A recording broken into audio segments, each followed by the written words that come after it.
So I've been thinking, I kind of like to build things with my own hands, and I'm wondering, why can't I build my own car? And that seemed like a very big task, but I'm thinking, you know what? I've taken on bigger. I mean, I haven't, but whatever. But what would it take for me to be able to build my own, like just build it? Now, it depends on what I mean by build it, I guess, because if I was to like build it from scratch, like I was to make all of the parts, I'm not talking about like go out to a mine, get a bunch of ore and melt down the metal, but I'm at least like you start out with a bunch of sheet metal and iron and all that, and you like make the parts all the way up to, you know, the engine, seats, wheels, all that until you have a car. And that's impossible, basically. That I cannot do that. Now, granted, if you were somebody with the knowledge of how to make the knowledge of everything, engine, fuel systems, transmission, all of that, then maybe, but you would be spending a hefty chunk of your life trying to build this vehicle.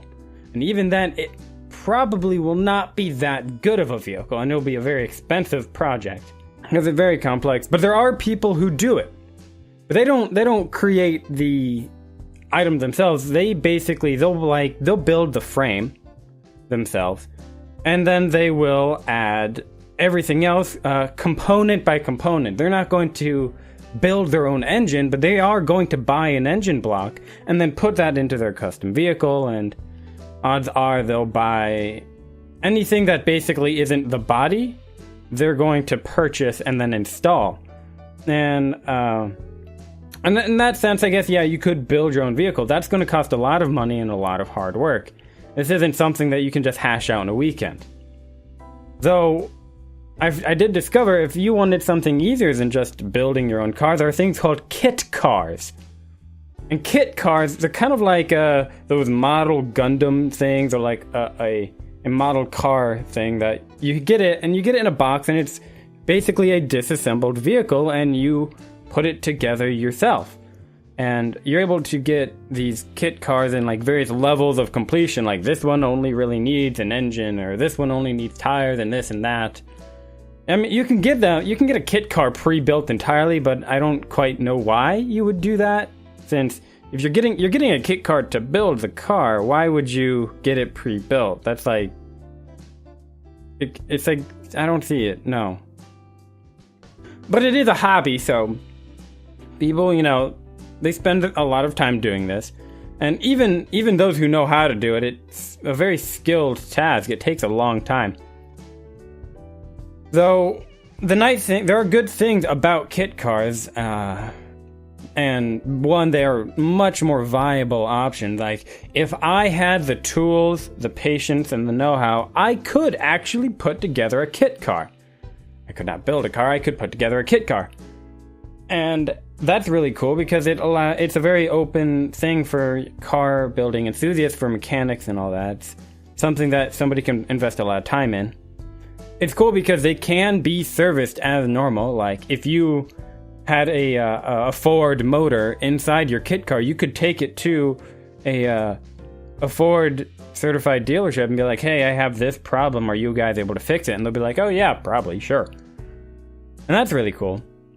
Of course, though, you could take it to a shop for any number of problems, but in reality, if you've made a kit car, odds are if there's a problem with a particular part, you're going to just do it yourself. Like, you don't build a car and then have someone else take care of it. That seems, it kind of seems like beyond the point. Though, another cool thing about kit cars is they don't have to look like whatever they are going to look like. They can look like whatever you want. There are people who like to rebuild or restore historical vehicles. Because you're not going to be able to find remakes of this vehicle anywhere, but you can make a kit car to look like one. So that's really interesting to me, and it allows you to have like classic looks but modern power. Or on the flip side, you can make your, regular car look like a pretty high-end car. Like, you could take a Fiero, stretch the body out, add this certain body kit to it, and bam, it looks like a Lamborghini. That way you've got all of the swagger of a Lambo without any of the problems that come with trying to pay for a Lambo. Of course, upon further inspection, if somebody looked at your vehicle, they'd be like, hey, wait a second. That's not a Lamborghini. That's a Fiero. You lied to me. And of course, then you have to explain that you're the kind of guy who makes your Fiero look like a Lamborghini. But that's not really a car issue, that's a social issue. So, these are my thoughts on building your own car. Apparently, it is a more viable thing than it sounds like, assuming you go with the kit car route. This has been Carmind. I'm Branden with CarMod.net. Thanks for listening.